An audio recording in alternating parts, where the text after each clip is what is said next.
One morning, Miffy heard a strange scratching at her front door. What could that be? She wondered. She opened the door and there was a friendly little brown dog. The little dog wagged its tail happily. "What's your name, little dog?" asked Miffy. But the dog only went. Miffy laughed and said, "I think your name is Snuffy. Shall I give you some water? It's hot today. You must be very thirsty."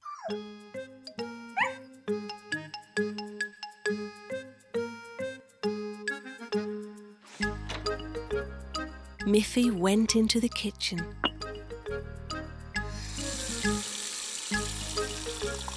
She filled a bowl with cold water.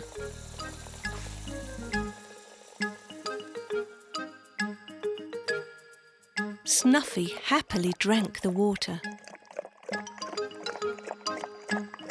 Miffy asked her, "Would you like to play with me in our garden?"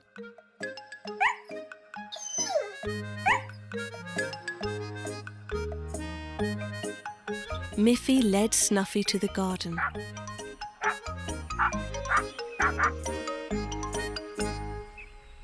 "Show me what you can do. Can you sit?" Snuffy sat. "Can you sit up and beg?" Snuffy sat up. "Can you roll over?" Snuffy rolled over. "What else can you do?" Suddenly, Snuffy pricked up her ears and started running around the house. "What's the matter?" asked Miffy. "Is there something wrong?" Snuffy stopped at the kitchen window and started to bark. Miffy ran up to the window and looked in to see what was the matter. She saw that she had forgotten to turn off the water at the kitchen sink, and it was still running. "What a clever dog you are, Snuffy," said Miffy. "When I went to the kitchen to get water for you to drink, I forgot to turn off the tap." Miffy went quickly into the house. She turned off the water. "Oh, Snuffy," said Miffy, "you are such a clever little dog. Now you must be very hungry. I'll give you a biscuit,"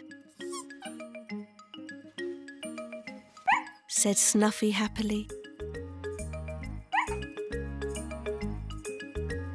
Her little tail was wagging with joy.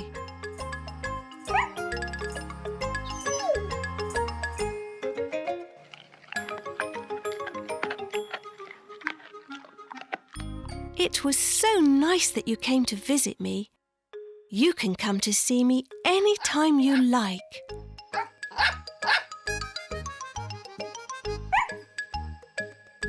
Snuffy barked happily, which meant, "Yes, I will."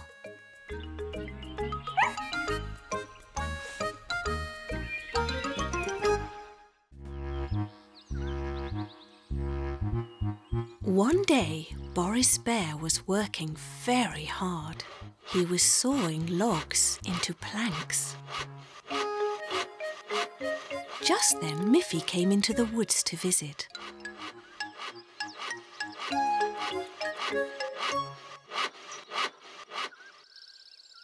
"What are you doing, Boris?" asked Miffy. "I'm sawing these logs into planks," said Boris. "What do you do with the planks?" asked Miffy. "I can make lots of things with these wooden planks, Miffy. Let me show you."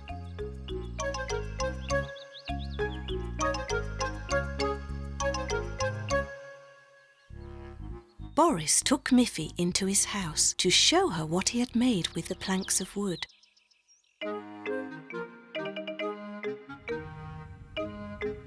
I made this table with my planks. I made this bench with my planks. I even made these walls with my planks. I can make almost anything with wooden planks. Come and see. He took Miffy to his workbench. I'll make something special for you, and while I'm working on it, you can try to guess what it is.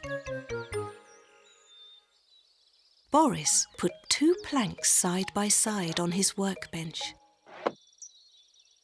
Is it going to be a table? Asked Miffy. No, said Boris. It's not going to be a table. Then he put 2 more planks at the ends. Oh, said Miffy. Is it going to be a bench when you turn it over? No, said Boris. It won't be a bench. Then he put 2 more planks by the sides. I know, said Miffy. Is it going to be a box when you put the top on it? No, said Boris. It doesn't have a top and it won't be a box. Then Boris pounded in nails all around to hold it together.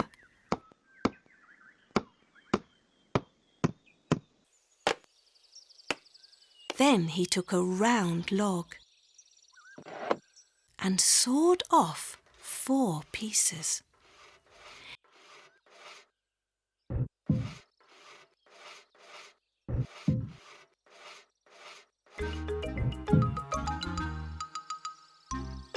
He put the 4 round pieces of wood on the sides. Now you can see what it will be, said Boris. I know, shouted Miffy happily. It will be a little wagon. You're right, said Boris. It will be a little wooden wagon, and it's nearly finished. Miffy jumped with joy when she saw it all finished. What a lovely wagon, she said. Thank you so much, Boris. Step into your new wagon, Miffy, said Boris, and I will pull you home. Miffy carefully sat down in her wagon and rode home in great style.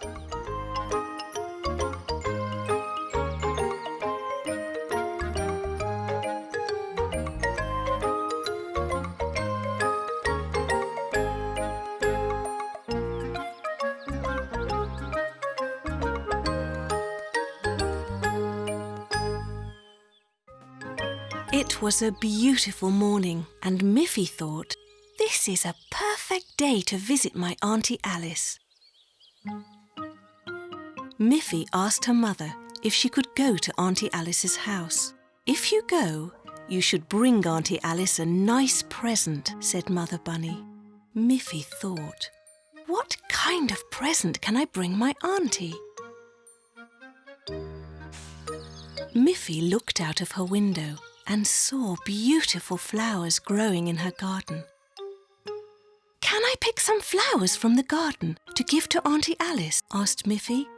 Yes, of course, said her mother.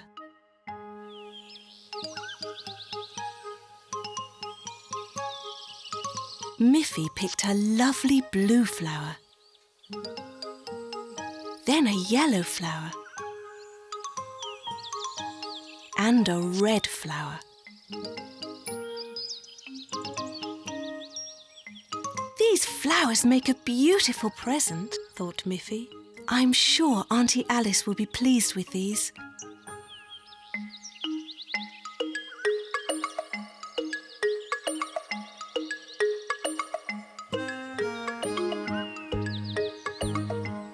Miffy was walking down the path on her way to visit her Auntie Alice when she passed Poppy Pig's house. Hello, Miffy. What are you carrying? I'm taking some flowers to my Auntie Alice, answered Miffy. Oh dear, cried Poppy. Are you hurt? I'm okay, cried Miffy, but my flowers are ruined. I can't visit Auntie Alice without taking her a present. Don't be sad, Miffy, said Poppy. I will give you a big bunch of fresh carrots from my garden. Your auntie will love them. Oh, that's very kind of you, Poppy. You're my friend, Miffy, said Poppy, and friends always help each other. So Poppy led Miffy to her garden and pulled out lots of fresh carrots and put them in a basket for Miffy to carry.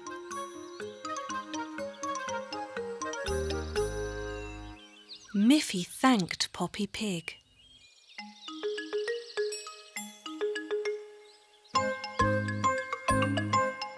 Poppy was a good friend.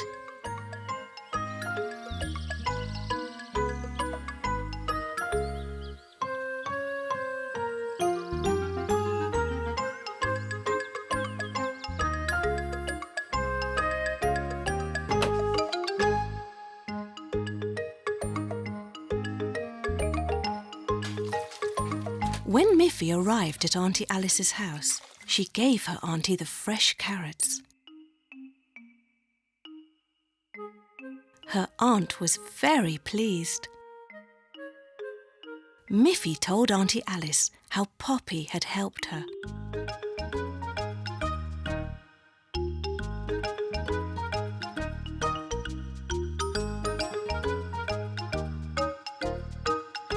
Miffy, Auntie Alice told her, you're lucky to have such a good friend. No one can be happy without friends. No one can be happy without fresh biscuits either, said Auntie Alice, as she put a plateful of warm biscuits before Miffy. They had come fresh from the oven. Thought Miffy. My auntie is a good friend too.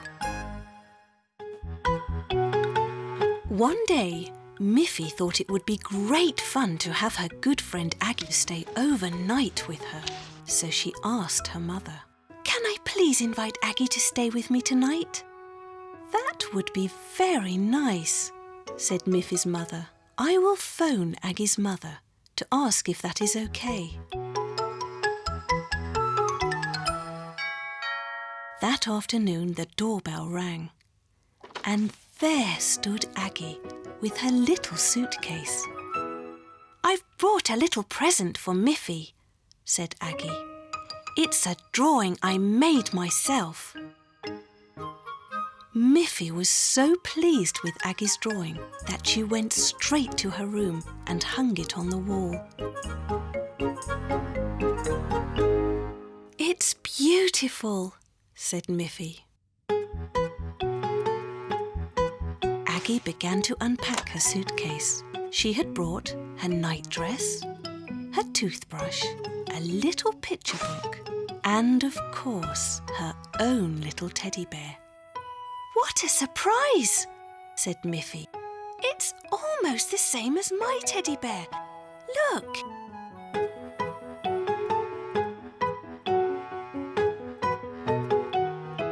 The two teddy bears looked exactly alike. Just then Mother Bunny called them for dinner.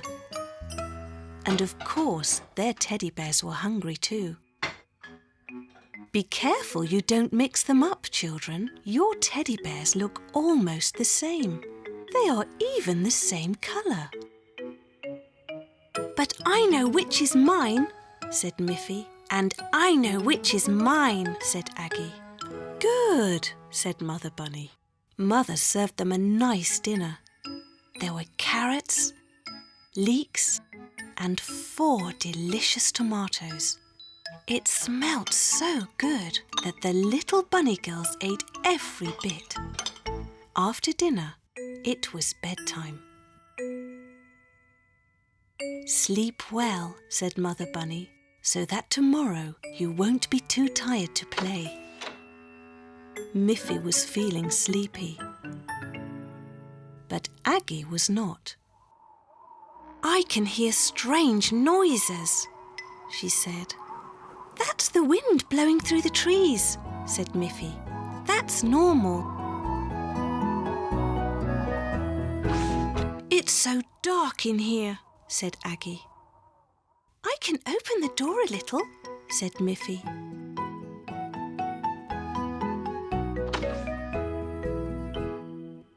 "I still can't fall asleep," said Aggie. So Miffy turned on her little bedside light and saw that Aggie was holding Miffy's teddy bear instead of her own. "Now I see why you can't sleep," said Miffy. "You don't have your own teddy bear." "I knew something was wrong," said Aggie. "Our teddy bears look the same, but each has its own special smell." "Of course," said Miffy. "My bear smells like me." "And my bear smells like me," said Aggie. "That's how we know which one is our own," said Miffy. So when each little bunny girl had her own teddy bear, each with its own special smell, they both fell asleep. And had beautiful teddy bear dreams until the morning. One day, a letter arrived from Auntie Alice.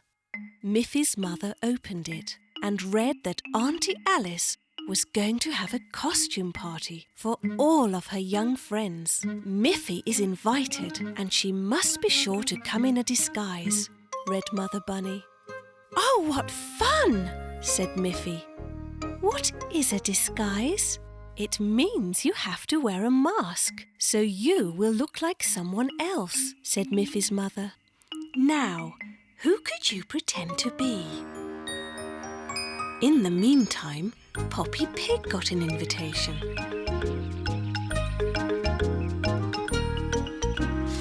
Boris Bear got an invitation.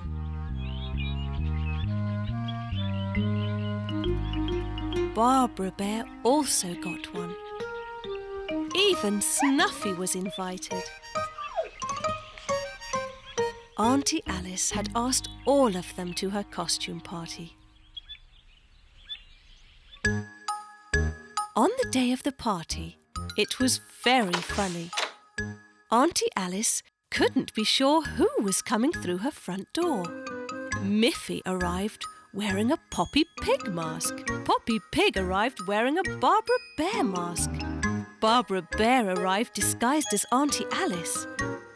Auntie Alice herself was disguised as Boris Bear. Boris Bear arrived wearing a Snuffy mask. And Snuffy arrived wearing a Miffy mask. "What wonderful disguises we all have," said Auntie Alice. Now, before we have some ice cream and cake, we must try to guess who everyone really is. Whoever guesses all the right names will win a special prize. They all looked at each other very carefully. "Who is behind this mask? Who could this be? Who is this? And who is this?" The disguises were so perfect that no one could guess. Then they all shouted at once to Auntie Alice. "We know who you are! You are really Auntie Alice! We can tell by your white apron!" Then they all took off their masks.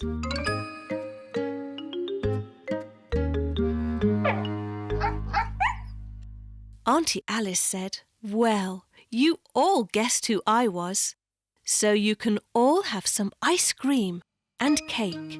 You'll all get a special prize too."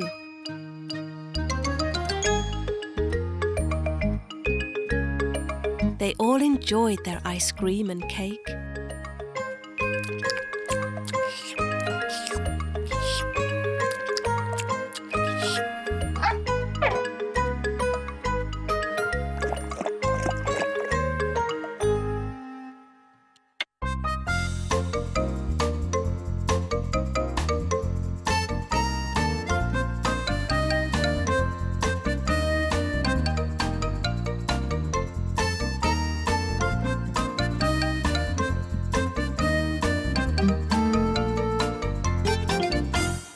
After that, each went home with a brightly coloured balloon.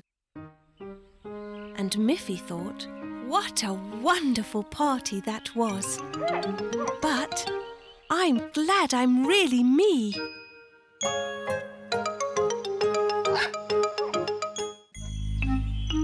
Miffy was about to go on a great new adventure.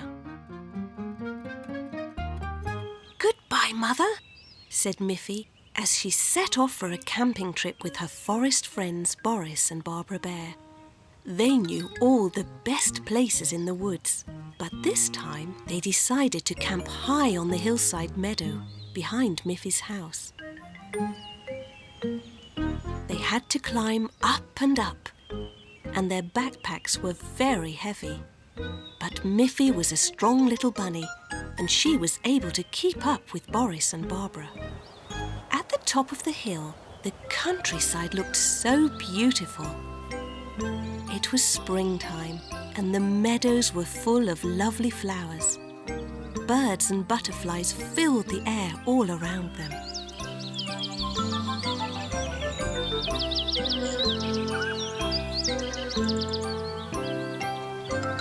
Shall we make our camp here? Asked Miffy. I think it will be too windy on the top of the hill, said Boris. If we go a little bit down into the valley, we will be protected from the wind. So they went down into the valley. Miffy was beginning to get a little tired. Shall we make our camp here? Asked Miffy. I'm afraid the ground is too steep to put up our tents, said Barbara. I see a lovely lake down there. That would be a beautiful place for our camp. So they headed for the little lake.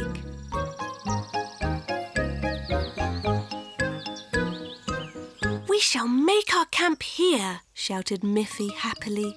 It was indeed a beautiful place, and Miffy was now quite tired. We shall put up our tents, said Boris. And you can rest, Miffy, said Barbara. I won't rest while you work, said Miffy. I will go to the lake and get some water. I'll come with you, said Barbara. Miffy tasted the cool water. It was delicious. Miffy told Boris and Barbara that if they would make a fire, she would cook some delicious carrot soup, for her mother had put some fresh carrots in her backpack. Boris said, "That's a good idea. I brought some firewood in my backpack." And Barbara said, "I brought a pan and some bowls and spoons in my backpack." Soon it began to grow dark. They all enjoyed the delicious carrot soup by the light of the campfire. After dinner, they were all very sleepy.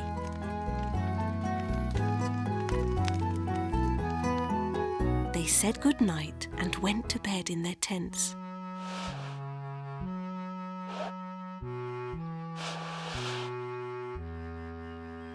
The sound of birds and the first rays of the morning sun awakened them. "Good morning." "Good morning, Barbara," called Miffy. "Morning," said Boris sleepily. They packed up their tents and carefully cleaned the camp fireplace. They drank some fresh water and happily made their way home over the lovely hills. Camping is such great fun, said Miffy to Boris and Barbara. "Let's do it again soon."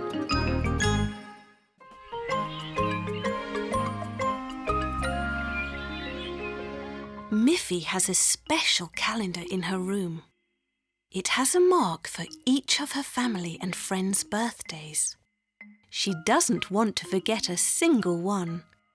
There is a mark for Boris Bear's birthday and for Barbara Bear's birthday. There is a mark for Poppy Pig's birthday. There is a mark for her mother's birthday and a mark for her father's birthday. And look, there is even a mark for Snuffy's birthday. And it is today. "It's a good thing I have my calendar marked," said Miffy. "It would be terrible if I forgot a dear friend's birthday. But what can I give to Snuffy for her birthday? Can a little dog eat ice cream and cake? I don't think so."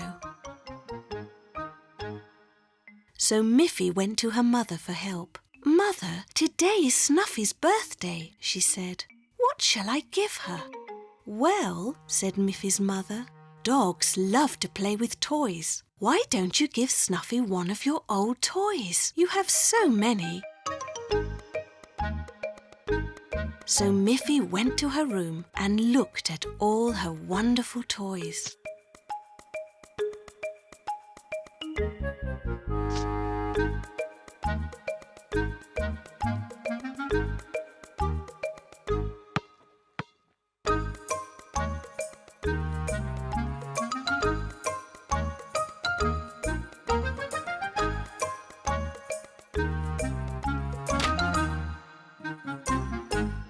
Miffy thought, "I love all of my nice toys, but I also love Snuffy.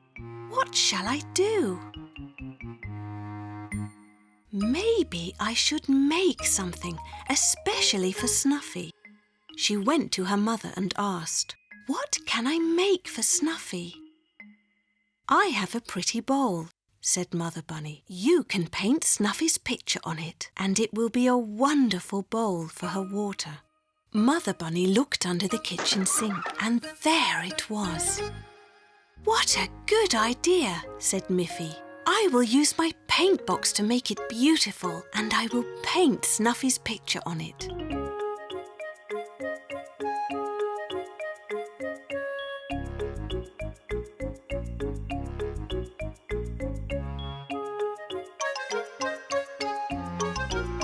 Soon it was finished, and it was beautiful.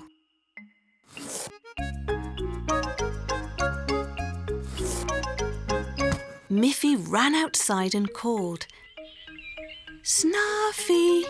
Snuffy! Snuffy! Happy birthday! Happy birthday! Come and get your present!" she shouted.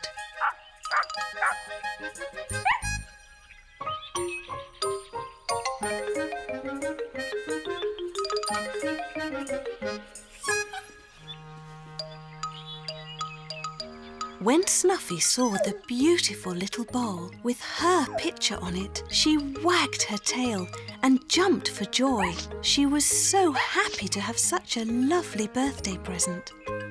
Miffy was happy too, because she painted the bowl all by herself. She took a watering can and filled the bowl with fresh water. Snuffy drank the water from her new bowl and had a very happy birthday.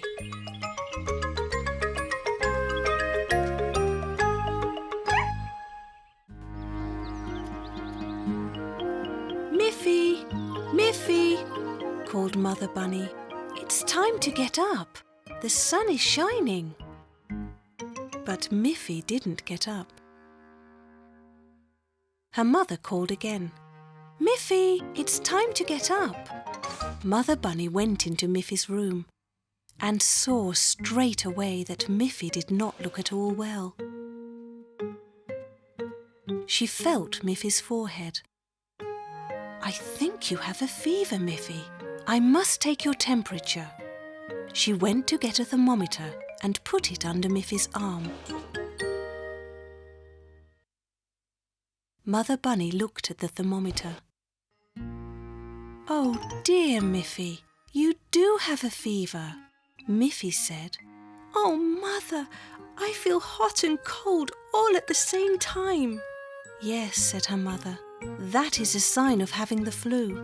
I'll bring you an extra blanket and some water."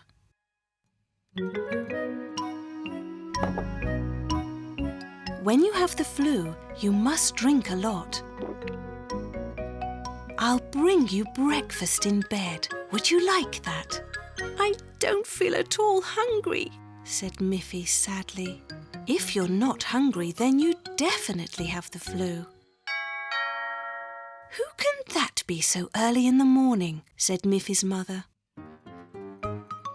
She went to the door. It was Miffy's friend Aggie. "Can Miffy come out and play, Mrs. Bunny?" said Aggie. "That's a lovely idea, Aggie," said Mother Bunny. "But Miffy's still in bed. I'm afraid she has the flu. I hope she'll feel better tomorrow and can play with you then."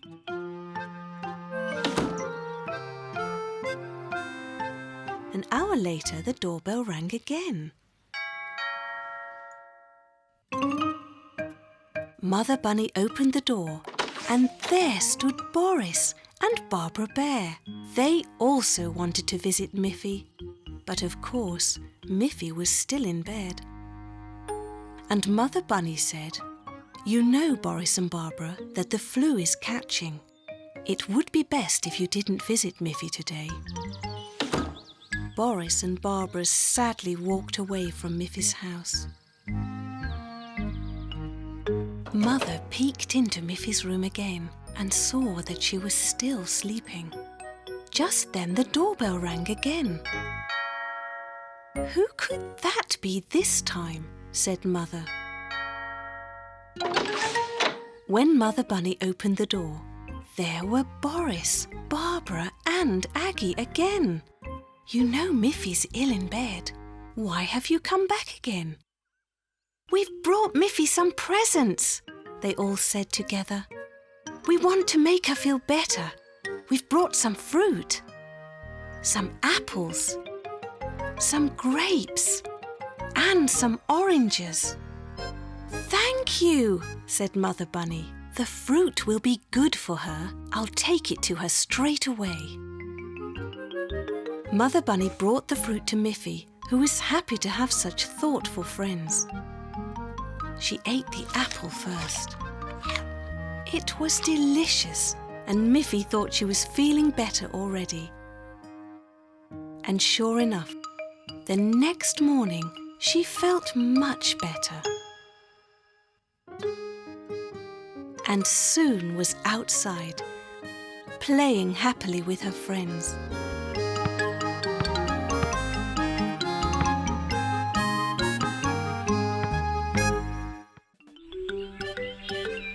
One day, Miffy came home from school.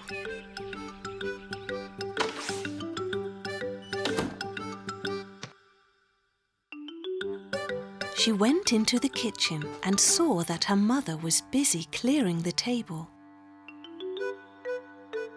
"Hello, Mother," said Miffy. "Hello, Miffy dear. While you were at school, I had a visit from some friends. We had tea and biscuits, and I showed them the beautiful drawings you made. Now I must wash the dishes and put them all away." "Shall I help you with the dishes?" asked Miffy. "Thank you," said Mother Bunny. "But you must be sure to put everything in its proper place. The forks go with the forks, the spoons with the spoons, and the cups with the cups." Miffy was happy to help. As her mother washed the forks, the spoons, and the cups, Miffy dried them carefully. Then she began to put them away. There were 4 forks, and Miffy put them in their proper place. There were 4 spoons, and Miffy put them in their proper place. But there were only only 3 cups. 1, 2, 3. Mother, said Miffy, there were 4 forks and there were 4 spoons, but there are only 3 cups. Oh dear, said Mother Bunny. Now where is that 4th cup?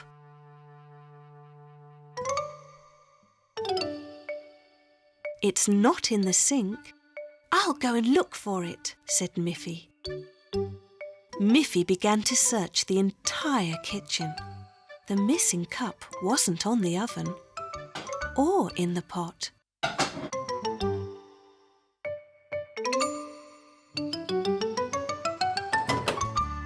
It wasn't in the cupboard.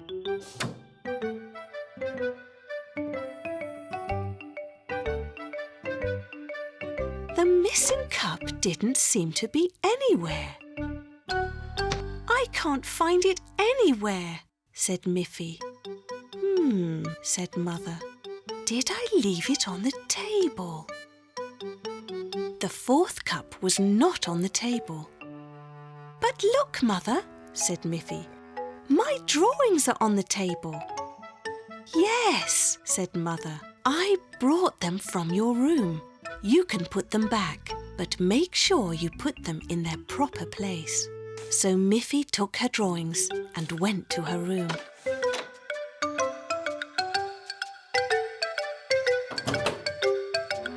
She put her drawings on the shelf where she kept all of her things.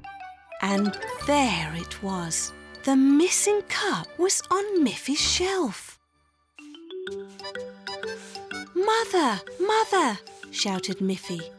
I found the cup. Oh, silly me, said Mother Bunny. When I went into your room to get your drawings, I had a cup of tea in my hand. I must have put it down on your shelf. Now we have 4 cups again. Thanks to you, Miffy.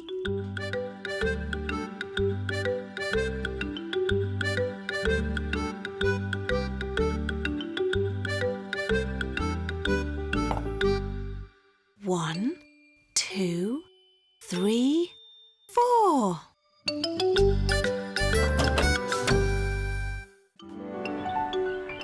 It was a beautiful day. Miffy thought it would be nice to play with Snuffy. Miffy went out to look for her friend. She called her name. Snuffy! Snuffy! Where are you? She looked in front of the house. She looked at the back of the house. She looked behind the tree. But Snuffy was not there. She called her name louder and louder. Snuffy! Snuffy! Where are you? Then suddenly, from behind the hill, she saw something moving. Yes, it was Snuffy. Oh, I'm so glad that you heard me, said Miffy. I thought I couldn't find you, but now you're here and we can play together. Would you like that? Snuffy wagged her tail and flapped her ears. Of course she wanted to play with Miffy. You must be hungry and thirsty, said Miffy. First I will get you something to eat and drink. Miffy went into the house and came back with a bowl of biscuits and a bowl of water, one in each hand. Snuffy was so impatient, she jumped up and down and made Miffy drop the bowl of biscuits. They rolled all over the ground. Now, Snuffy, said Miffy, you must learn to be patient. Now all of your biscuits have spilt onto the floor. No, Snuffy, said Miffy. You mustn't eat biscuits from the ground. Miffy was not really angry with Snuffy, but she wanted her to learn a lesson. Snuffy looked very sad.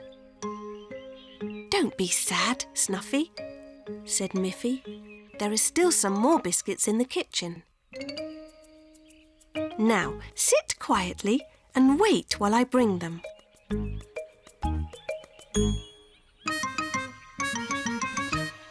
"No, Snuffy," said Miffy. "You must learn to be patient. Now, sit there and wait." Snuffy decided to follow Miffy into the house. "No," said Miffy. "You must sit and wait here." When Miffy returned with a new bowl of biscuits, Snuffy jumped up again and barked with joy. "No," said Miffy. "This time you must sit and be patient." Snuffy sat and waited patiently, and then Miffy gave her the new bowl of biscuits to enjoy.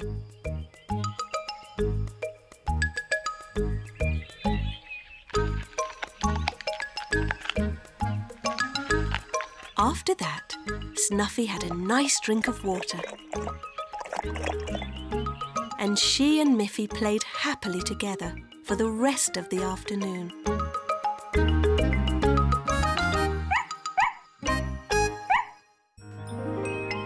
It was Miffy's birthday, and her mother had baked a beautiful chocolate cake. She had set the table with party hats and colourful napkins, and had hung the birthday decorations all around their little house. It was already 12 o'clock, and no one had come to the party. Miffy wondered if anyone would come. She looked out of her window, but couldn't see anybody coming. "Where is everyone?" she asked her mother. "We sent invitations to all your friends, Miffy," said her mother. "I'm sure they'll be here soon." Just then, the doorbell rang.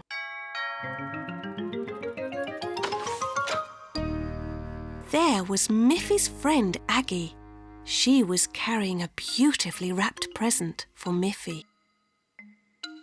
"Oh, hello, Aggie," said Miffy. "You're the first to arrive. What a lovely-looking present. I wonder what it is." "You must wait until everyone is here, Miffy," said Aggie, "and then you can open all your presents." Just then, the doorbell rang again. There were all the rest of Miffy's friends. There was Poppy Pig, Grunty, Boris Bear, and Barbara. They were all carrying mysterious presents.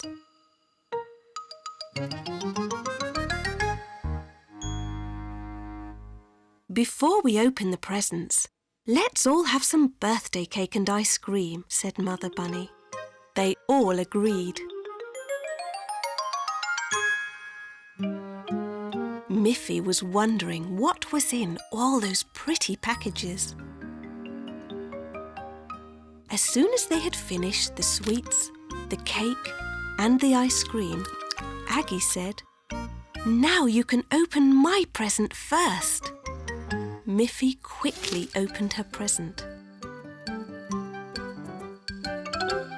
There was a lovely book and also a wooden plank. "This is a beautiful book," said Miffy.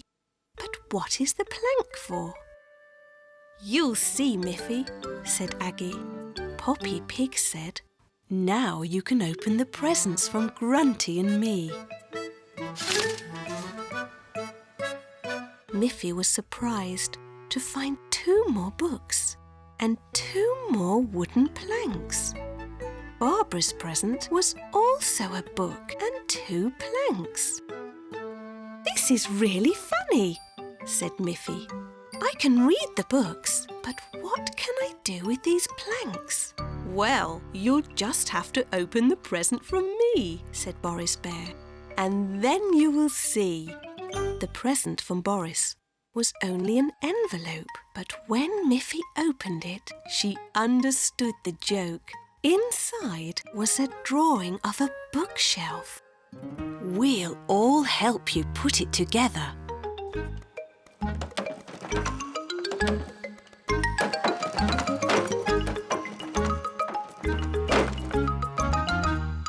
Soon Miffy had a beautiful bookshelf. All the planks fitted together perfectly. "It's just what I needed," said Miffy happily. "Now I have more space for all my books and toys. Thank you all for the wonderful surprise." Miffy's Auntie Alice was a dancer when she was young. She still loved to dance, and she decided to give dancing lessons to Miffy and her friends. On Saturday morning, Miffy, Winnie, Melanie and Aggie went to Auntie Alice's house on the hill for their dancing lessons. First, of course, Auntie Alice gave them each some of her delicious biscuits and cocoa. Then, dressed in their dancing outfits, they were ready to start. "Dancing looks easy," said Auntie Alice, "but it really is hard work. You must work hard to learn the proper dance steps. First, I will show you what to do."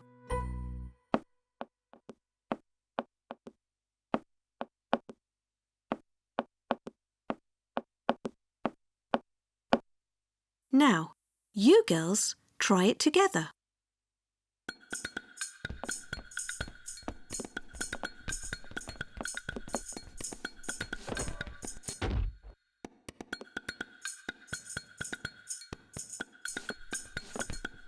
It was so difficult. But when Auntie Alice played the rhythm on the piano, they finally got it right.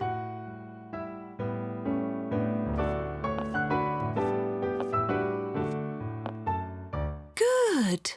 Now I'll show you how to twirl round without losing your balance.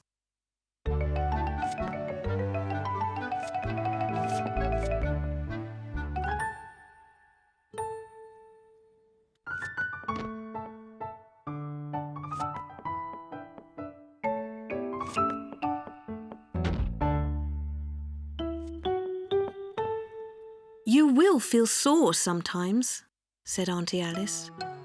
"But when you become real dancers, you will feel happy." Every Saturday, up and down and round they went. They jumped and turned and posed, always keeping in time with the piano.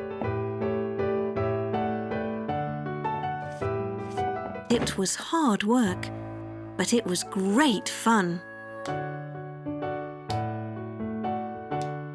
Miffy tried to move and stand gracefully. It made her feel good about herself. She wondered if Boris Bear could be a dancer, and she asked Auntie Alice, "Is dancing only for girls?" "Goodness me," said Auntie Alice.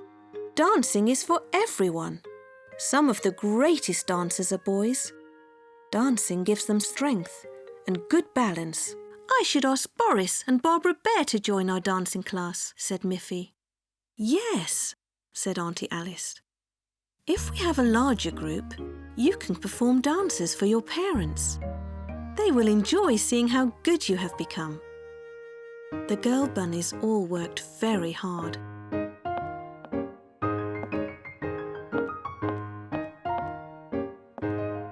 Miffy wondered, would Boris really like to be a dancer? On her next visit to Boris Bear's house, Miffy was surprised to discover that Boris was a dancer.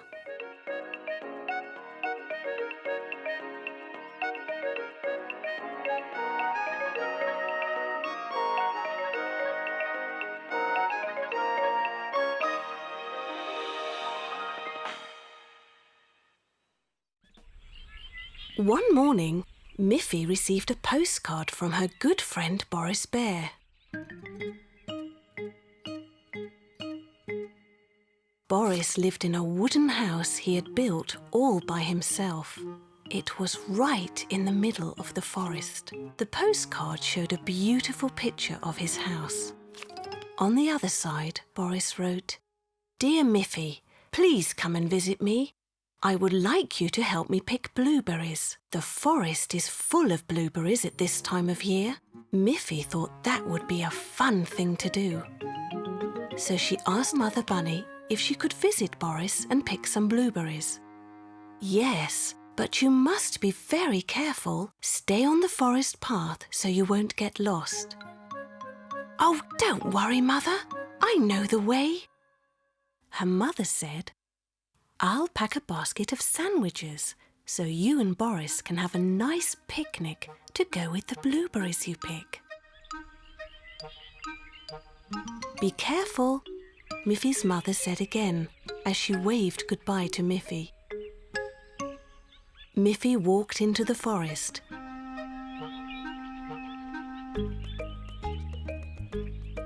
She heard birds singing.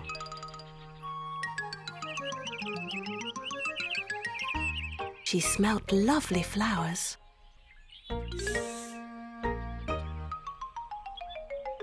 She saw many colourful butterflies flitting this way and that.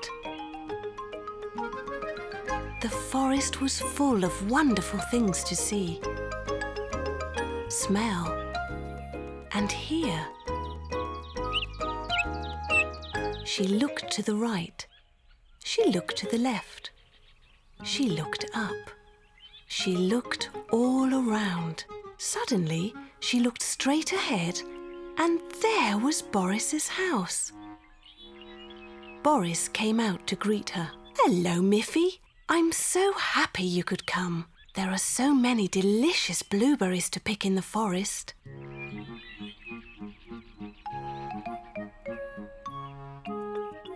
They picked and picked.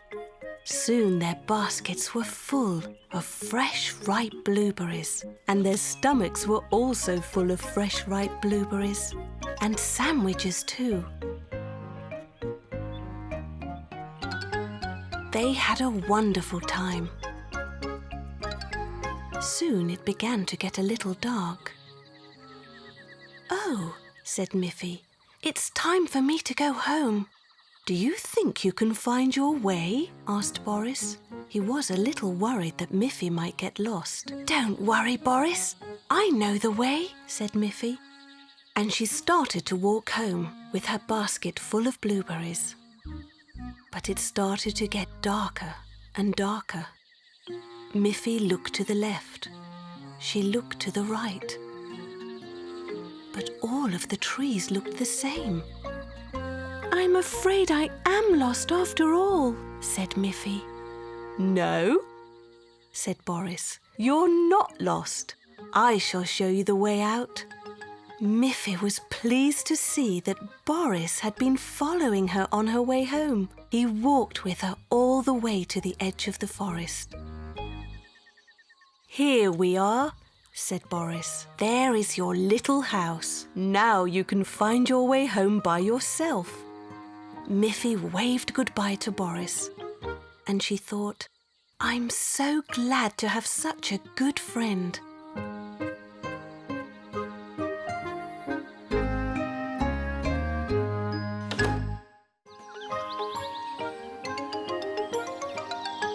One morning, when the sun came up, Miffy woke up feeling very hungry. "I would love to have some nice fresh carrots for breakfast," she said. She looked in the kitchen. There were no carrots there. She looked in the cupboard. There were no carrots there. She looked on the table, and there were no carrots there either. "Oh dear," said Miffy. "When you have a taste for carrots, nothing else will do." Miffy felt very hungry. Just then, the doorbell rang. Miffy opened the door and there stood her friend, Poppy Pig. "Come in, Poppy," said Miffy. "I would like to offer you some breakfast, but I don't have any carrots."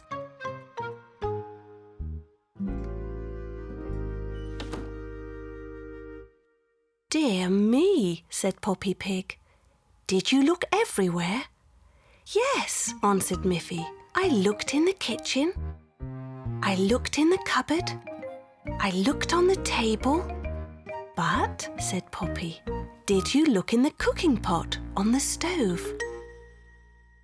"Oh no," said Miffy. "I forgot to look in the pot." They both hurried to look in the pot. But the pot was empty. What a disappointment! "Now I'm hungry too," said Poppy Pig. "I know what we can do. We'll walk to my house. I have some lovely carrots growing in my garden." "But I walked past your garden yesterday, Poppy, and I didn't see any carrots there." Poppy laughed. "Let's go to my garden and I will show you some." Miffy wondered how that could be. Do carrots grow in just one day? And together they walked towards Poppy's house. Miffy was very puzzled. When they arrived at Poppy's garden, Miffy looked and looked, but could not see a single carrot. "But there are no carrots here," said Miffy, who was very disappointed and still very hungry. "I knew they couldn't really grow in one day." "Of course not," said Poppy. "But there are carrots here, Miffy. You just can't see them." She reached down and pulled a lovely carrot out of the ground. "Aha!" said Miffy. "Carrots grow under the ground. That's why I couldn't see them." "Please, Miffy, take as many as you like," said Poppy.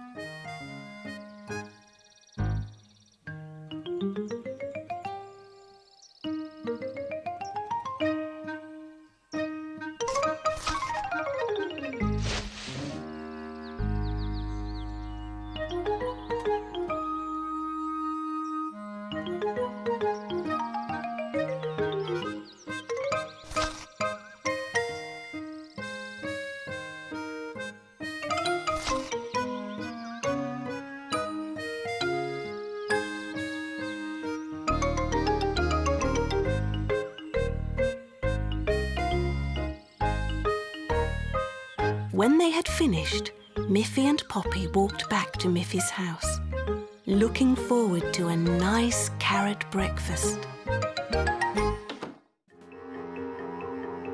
Miffy was looking out of her window on a stormy day. The wind was blowing, leaves were flying through the air and falling on the ground.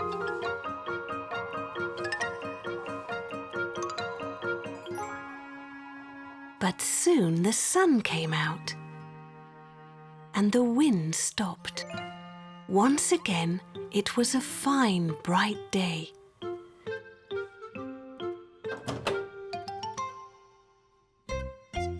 Miffy took a ball and went out to play.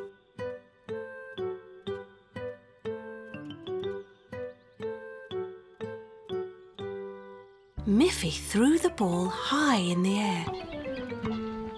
It fell to the ground and rolled next to a tree.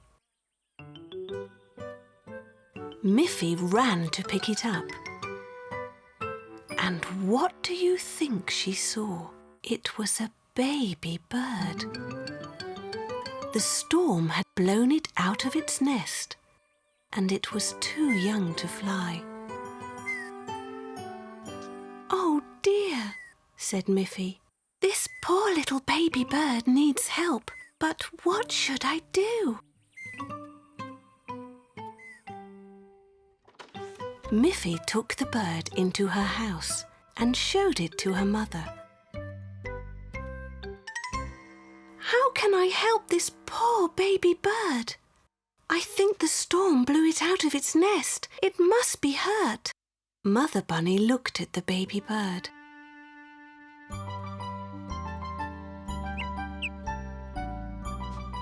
I think the bird is okay, Miffy. Oh, that's wonderful, Mother. Can I keep it? I will wash it and feed it and make a nice little bed for it. But Miffy's mother said, I don't think a house is the right place for this little bird. It needs its own mother. She must be looking for her baby. They looked outside and saw the mother bird flying all round the tree, looking for the baby bird. We must put the little bird back into its nest in the tree. It's too small to fly up there all by itself. So they put the bird out onto the grass and went to get a ladder. The little bird went and made a little hop. Then it went and made 2 hops. It opened its little wings and tried to flap them. Then it went and flapped its little wings again. Miffy and her mother came back with the ladder and set it up against the tree. And just then, the little bird went. It flapped its little wings faster and faster and started to fly. It flew round and round, up and up, and right into its nest, all by itself. The little bird is back in its nest, said Miffy. Look! Its mother is flying home, and her baby is safe and sound. Miffy and her mother carried the ladder back inside. And Mother Bird was happy to have her baby home again.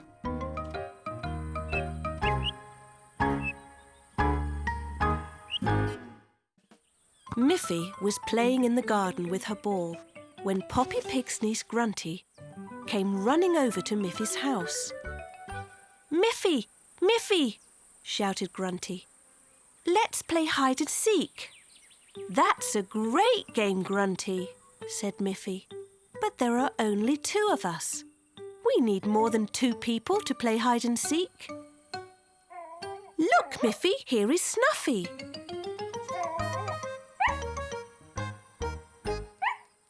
"Let's go and get Boris and Barbara Bear.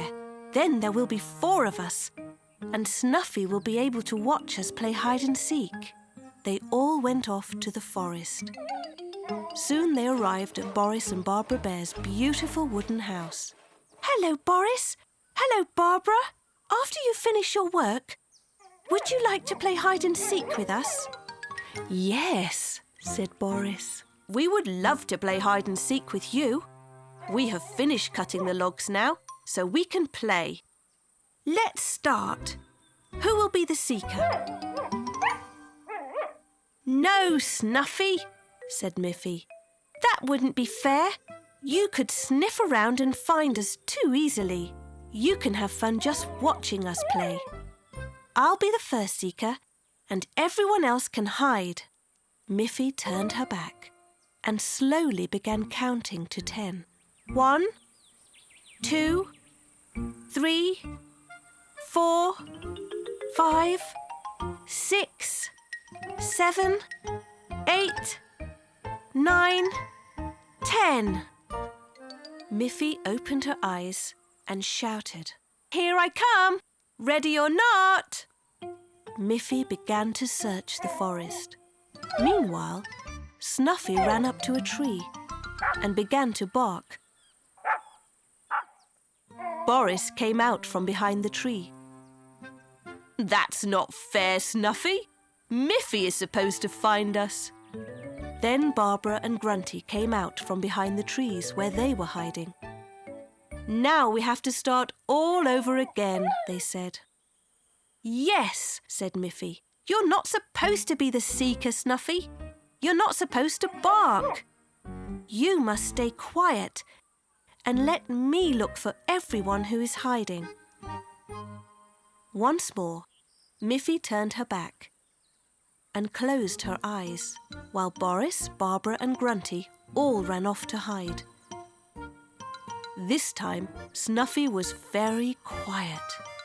"Here I come, ready or not," shouted Miffy.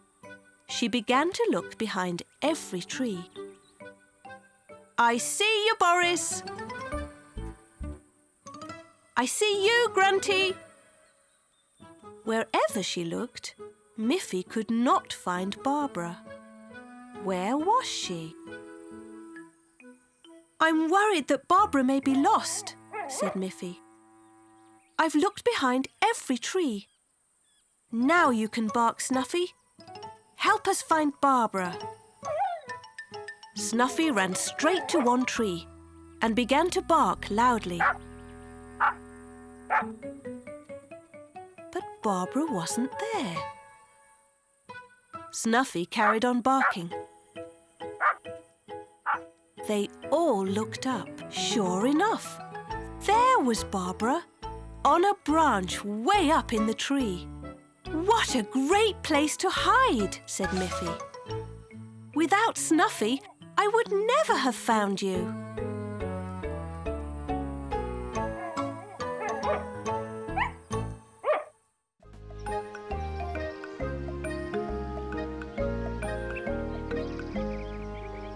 In Miffy's schoolroom, there was a plain white wall. Miffy raised her hand and asked her teacher, "Wouldn't it be nice if we could decorate the wall with some pretty paintings? We can make some pictures and put them up on the white wall." "That's a great idea, Miffy," said her teacher. The teacher handed out paper, pencils and paints.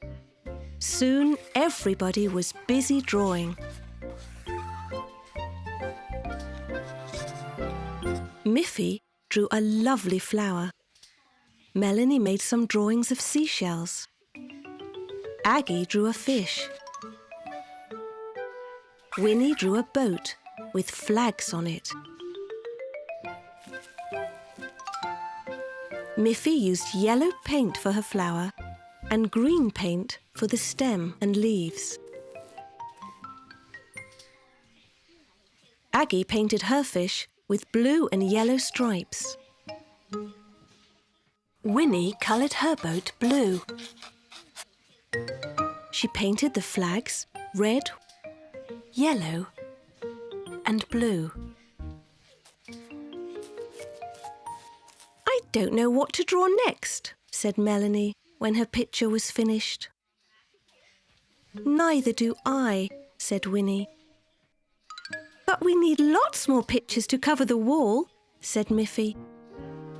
"Come on, children," said their teacher. "It's a lovely day outside. Bring your drawing things and let's go outdoors. You will find many things to draw if you look around." Soon the children were looking all over the playground. Miffy found some more colourful flowers to draw. Melanie drew a picture of a tiny red butterfly. And Winnie made a drawing of a very large tree. There were many different things to draw outside.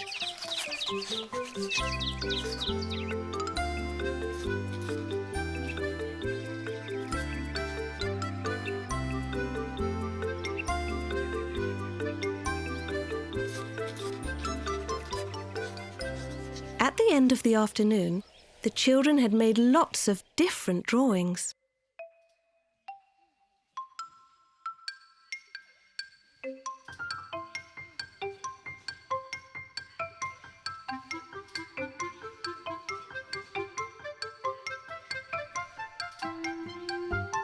The teacher was very happy with all the new pictures for the wall. But would they all fit? "We must be careful to put all of the paintings close together, so that there will be enough room for all of them," she said. But there was not enough room. and some of the children were disappointed that their paintings were not on the wall. Melanie raised her hand. "I've an idea," she said. "Why don't we change the paintings every day so that everyone can have a chance to put their painting on the wall?" "What a good idea, Melanie," said the teacher. "That's just what we shall do. And that way we can make even more drawings." All the children cheered. Miffy said, "Now it will be more fun than ever to study here." And this was true. Every day, the classroom wall was decorated with different beautiful paintings. Miffy and Melanie were playing together in Miffy's garden, throwing a colourful ball back and forth.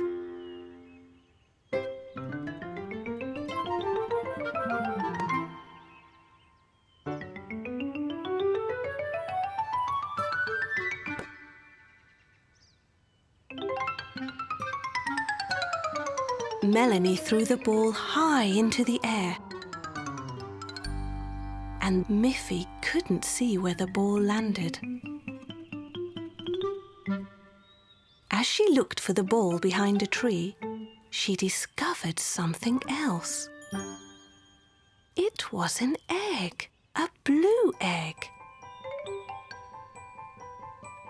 "How lovely," said Miffy. She forgot all about her lost ball and looked with wonder at the little blue egg. "What do you think is inside it, Melanie?" she said. Just then Poppy Pig came by. "I see you have a blue egg," said Poppy. "Do you think you get blue carrots from blue eggs?" "I don't think so. Carrots don't come from eggs." Melanie said, "My granny says that blue eggs have blue socks inside of them." "I don't think so. You buy socks in a shop. Eggs come from birds. There must be a bird's nest in one of these trees." Melanie looked up and saw a bird's nest with a big red bird sitting in it. Miffy wondered, "Can a blue egg come from a red bird?" Poppy said, "I'm pink and my mother and father are also pink." Melanie said, "I'm brown and my mother and father are brown too." Miffy said, "Maybe with eggs it's different. We know that yellow chicks come out of white or brown eggs." Poppy Pig lifted Miffy high enough so that she could put the blue egg back in the nest and under the red bird. The mother bird nestled over the blue egg and sang a happy song. Poppy found the lost ball. They all had great fun playing with the ball together.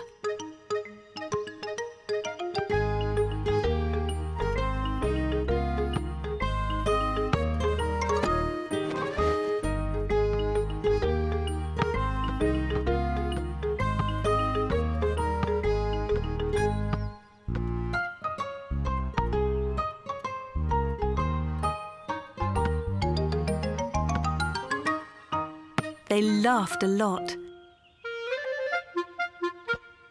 Suddenly, their laughter was joined by another sound. It was the cheeping of a baby bird. There it was, a tiny red bird in the nest. Miffy realised that a colour on the outside doesn't tell you what's inside. "I knew all the time that carrots don't come from eggs, Miffy," said Poppy Pig. "I was just making a joke about the blue carrots." "Me too," said Melanie. "Of course I know that socks don't come from eggs." "Now we know that red birds can come from blue eggs," said Miffy. "How wonderful!"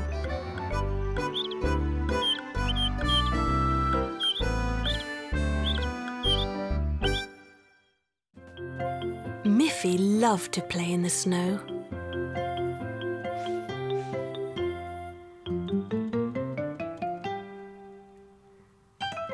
She loved to ride her sledge down the snowy hills.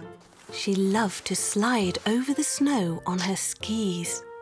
She loved to lie in the snow and move her arms to make snow angels.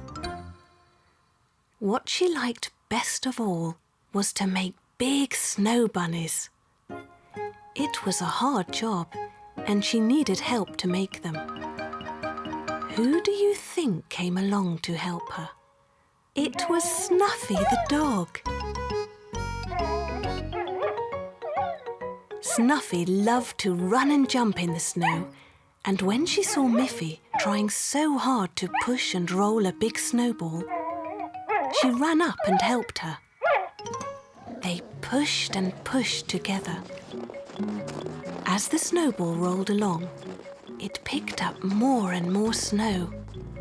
It got bigger and bigger. "That's big enough for the snow bunny's body," said Miffy. "Now we can roll a smaller snowball for the snow bunny's head." Miffy made a little snowball with her hands. Snuffy was able to push it along with her nose.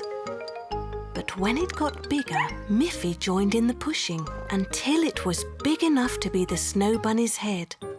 "Now we must put it on top of the big snowball," said Miffy.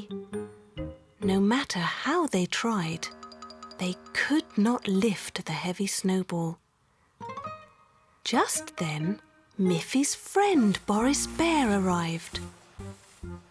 "Hello, Miffy," said Boris. "What are you doing?" "We're trying to make a giant snow bunny," said Miffy, "but its head is too heavy and we can't lift it." "I have an idea, Miffy," said Boris.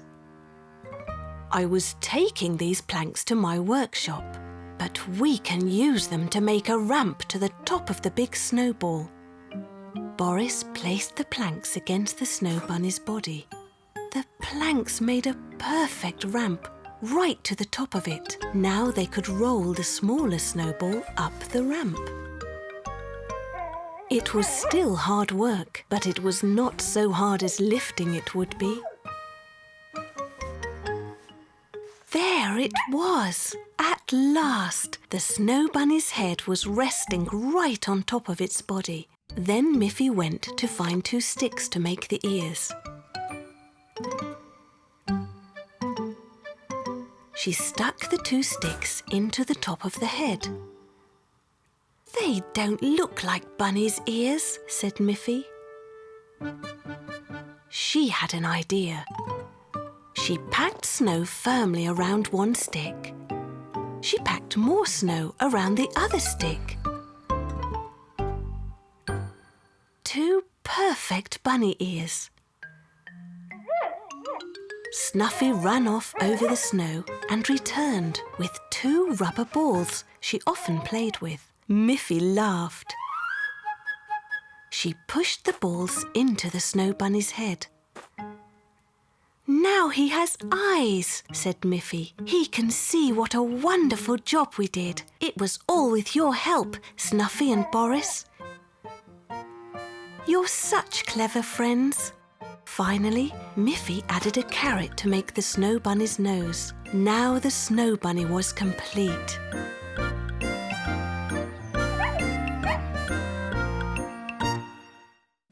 One morning, Miffy looked out of her window.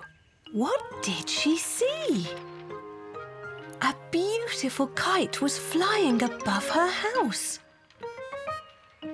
Miffy looked down the kite string to see who was flying it. Far away, at the other end, Miffy could see Poppy Pig's niece, Grunty. She seemed to be having a lot of fun. Miffy climbed onto her scooter and rode as fast as she could to Poppy Pig's house. "Good morning, Grunty. Where did you get that beautiful kite? I would like to have one too. It would be such fun. Boris Bear made it for me as a birthday present. Boris is so clever. He can make almost anything.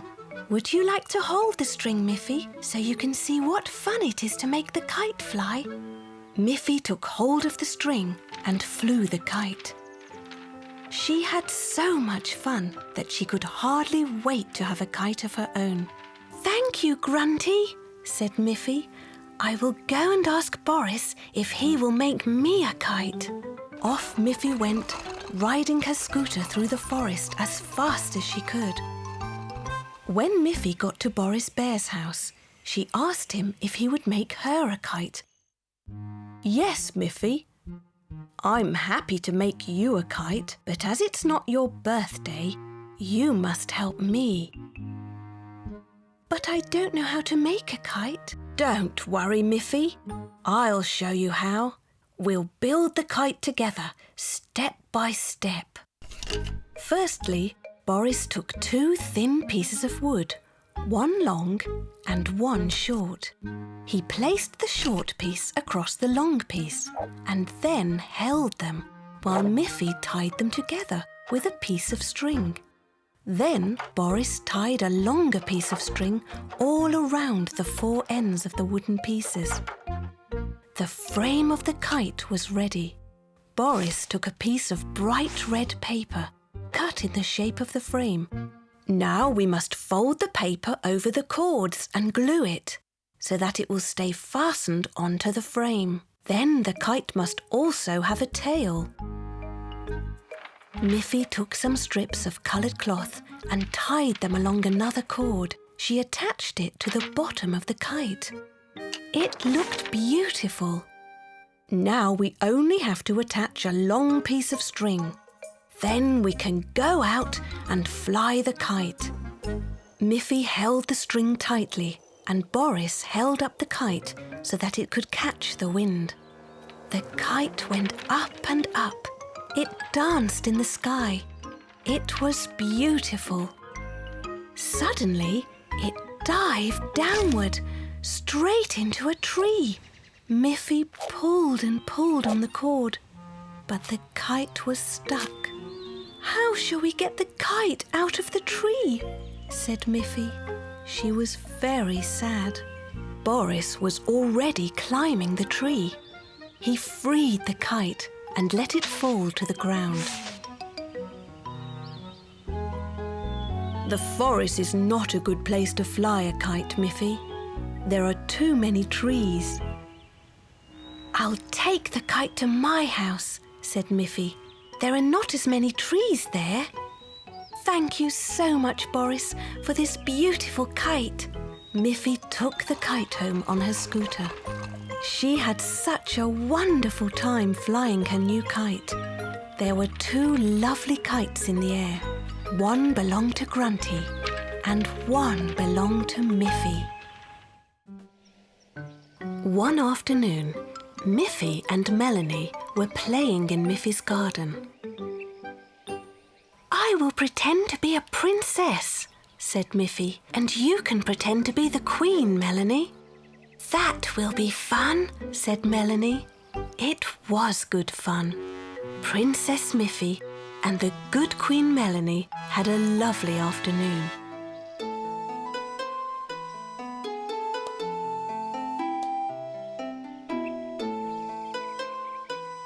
"Melanie! Miffy!" called Mother Bunny out of the window. "Come in now. It's time to go to bed." Soon Miffy and Melanie were tucked into their beds. "Would you girls like me to read you a bedtime story?" said Miffy's mother. "Oh, yes! Please read us a story," said Miffy and Melanie. "Here is a nice story about a princess and a queen.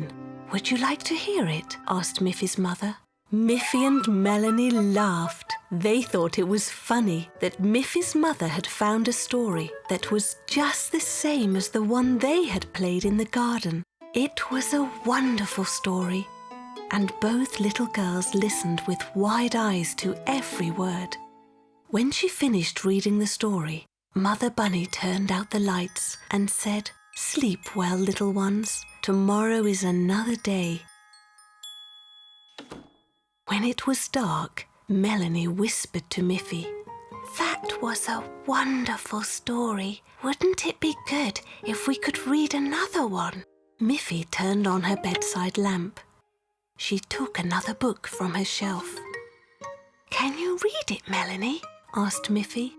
"Girls, girls, you're supposed to be sleeping," Mother Bunny said. When the lights were out again, Melanie whispered very softly to Miffy, "I can't read yet, Miffy. I wish I could." "Me too," whispered Miffy. Soon the little girls fell asleep. And before they knew it, it was morning. "Wake up, Melanie and Miffy. It's time to get up and go to school."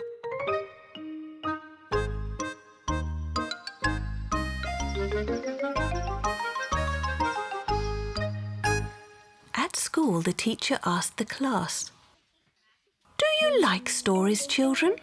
Would you like to be able to read them yourselves?" Miffy and Melanie looked at each other. "That's just what we would like," whispered Miffy to Melanie. All that day, the children began to learn how to read letters and words. It was very exciting. At the end of the afternoon, the teacher said, "I have a nice storybook here. Who would like to read a few words from it?" Miffy and Melanie looked at each other again. They were so surprised to see that it was the very same book Miffy's mother had read to them. Both girls raised their hands. The teacher picked Miffy and handed her the book. Miffy started to read. "Once upon a time, there was a lovely princess." The teacher was surprised that Miffy read so well. "You've learnt to read very quickly, Miffy," she said. "I know this story by heart." One day, when it was too rainy to go outside, Miffy's mother said, "This is a good day to paint your room, Miffy. It hasn't been painted in a very long time." "What a good idea," said Miffy. "Can I help?" "Yes," said Father Bunny. "But first we must take everything out of your room." Miffy said, "I have lots of pictures on the wall. I have my cupboard and my bed and my shelf. Can't we just paint around them?" "That won't do at all," said Miffy's mother. "We must take everything out of the room so we can paint the walls evenly." "Very well," said Miffy. "I will help. First, I will take all of my pictures off the wall."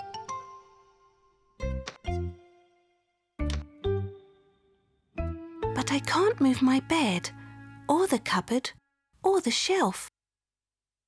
"Your mother and I will move the heavy things, Miffy. You can think of what colour you would like to paint your room. I have lots of different coloured paints in my workshop." So while her mother and father were carrying everything out of her room, Miffy began to think about what colour she would like her room to be. "If it were blue, it might seem like it's always night time," she said. "If it were red, it might look too hot. If it were green, it might look like my room was outside in the garden. If it were white, it would be the same colour as me, and I might feel lost inside it." Miffy looked out of her window and noticed a bright yellow tulip. "If my room were yellow like that tulip, it would be sunny and bright. I would like my room to be yellow," said Miffy finally. Father Bunny said, "I have some lovely yellow paint. I will paint the high parts of the wall, Miffy, and you can paint the low parts. You will be able to learn how to paint." Mother said, "First you must put on an apron, Miffy." It would be a pity to get paint on your lovely dress.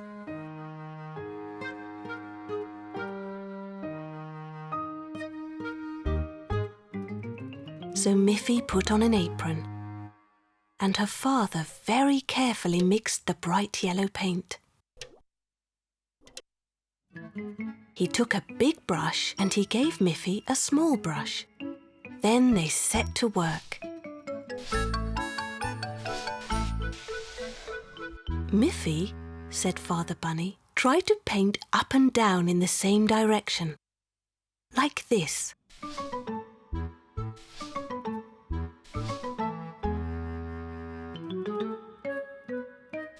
Miffy learnt very quickly.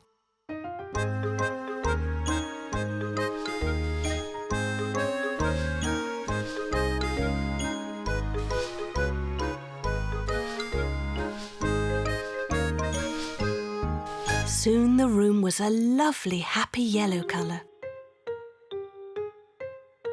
And Miffy's things were soon back in their place.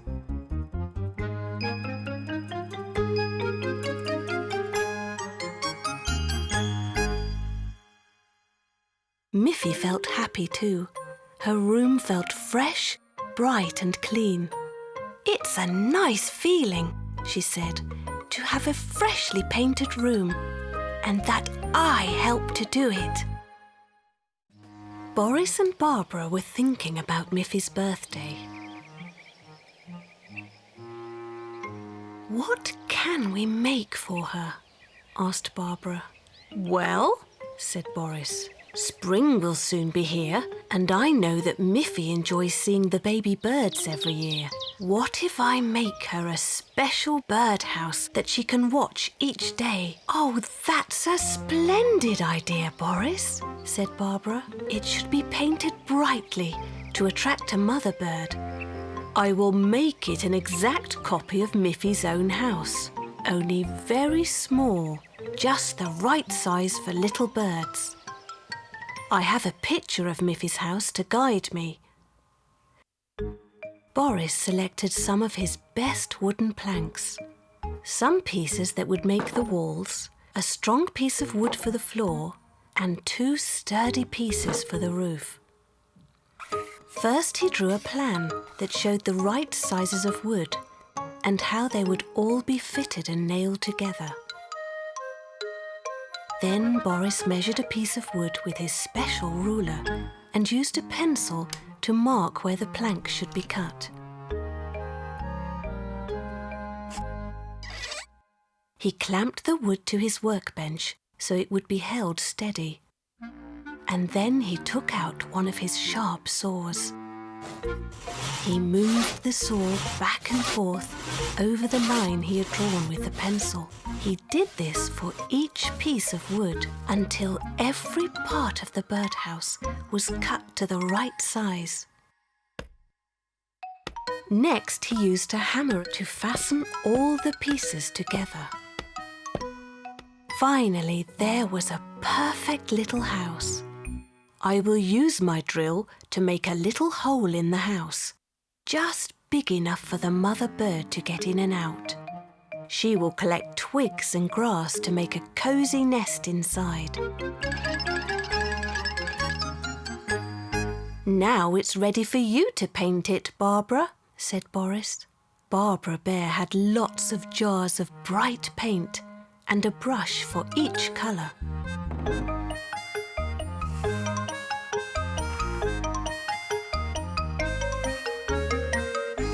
Soon the little birdhouse really did look like a tiny model of Miffy's own house, with one small difference. On Miffy's birthday, Boris and Barbara brought the birdhouse to Miffy's house and set it up on a pole in Miffy's garden.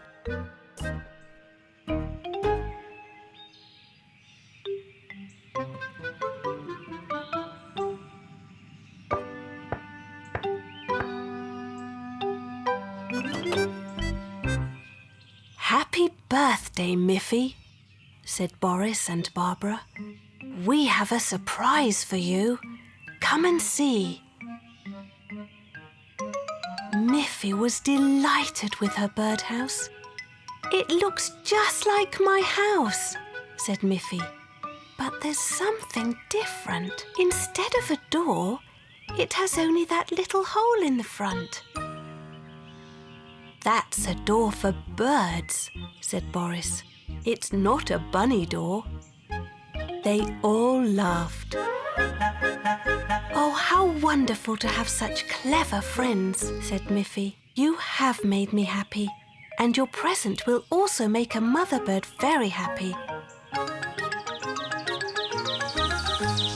Now we all have something to be happy about."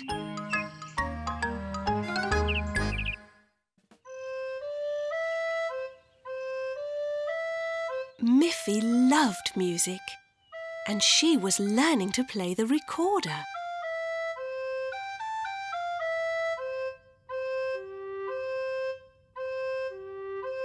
"You play that very nicely, Miffy," said Mother Bunny. "But that tune needs more players." Miffy said, "Yes, I can invite my friend Aggie. She can play the accordion." "Yes," said Mother Bunny, "and Poppy Pig plays the double bass beautifully. I will call her on the telephone and invite her to join us."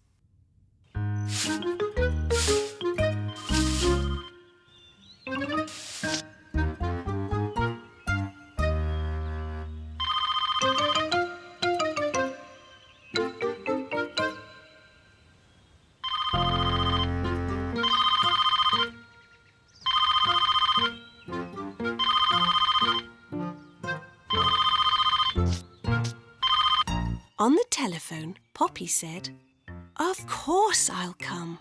I like to play music. Can I bring my little niece, Grunty? She's staying with me this week. She plays the piano."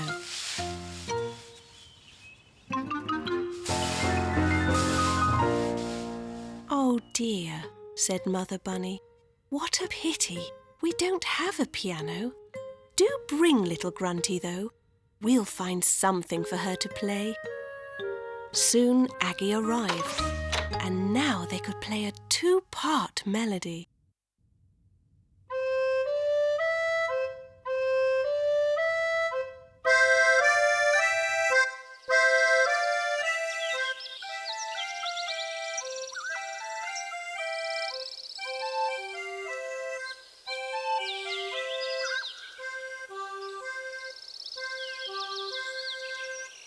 It took a long time for Poppy Pig to carry her big double bass up the hill to Miffy's house.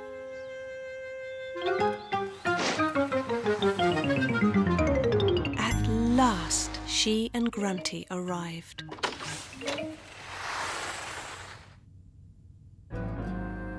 Then Miffy, Aggie and Poppy began to play a three-part melody.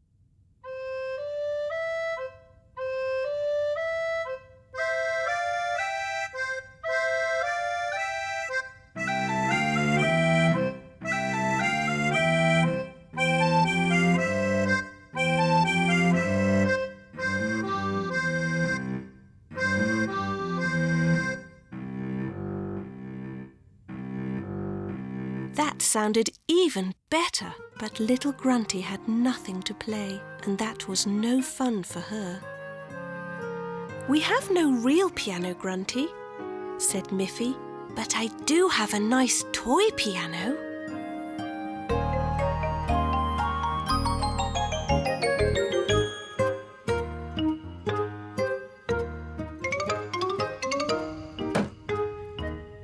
"I'm sure you can make it sound wonderful."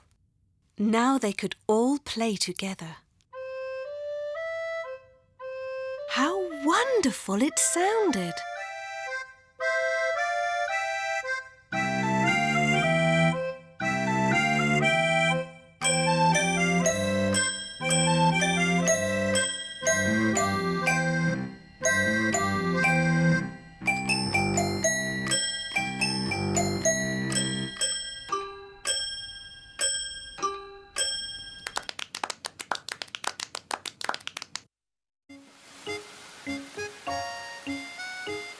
It was a rainy day.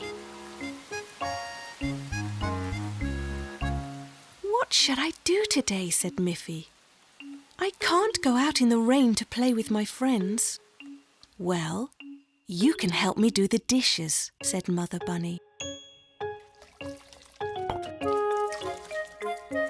So Miffy dried the dishes. Then she swept the floor.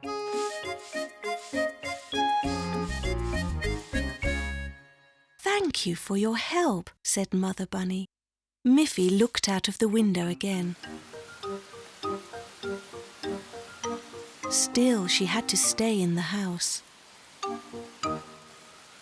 "What else can I do for you, Mother?" asked Miffy. "You've helped me enough," said Mother Bunny. "Why don't you take your crayons and draw some nice pictures?" "Yes," said Miffy. "I like to draw pictures."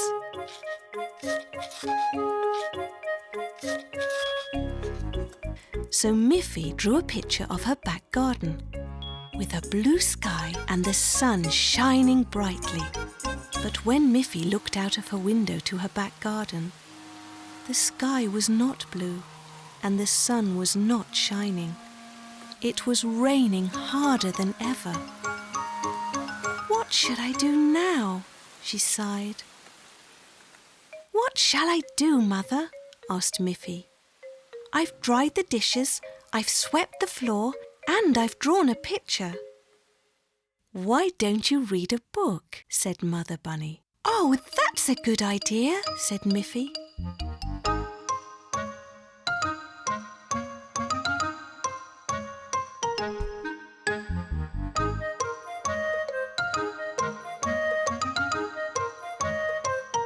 Miffy read a nice story about a sunny day at the beach. She looked out of her window again and saw that it was still raining hard. Her mother said, "Miffy, if you listen to some nice music, it will make you feel happy."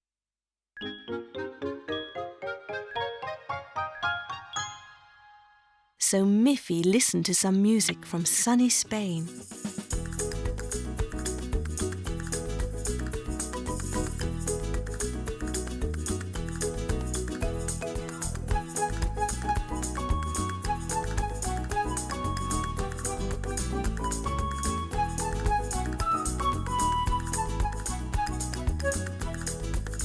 But outside her little house, it began to look like the North Pole. While the music was playing, the rain had turned to snow. Mother Bunny called, "Miffy, Miffy!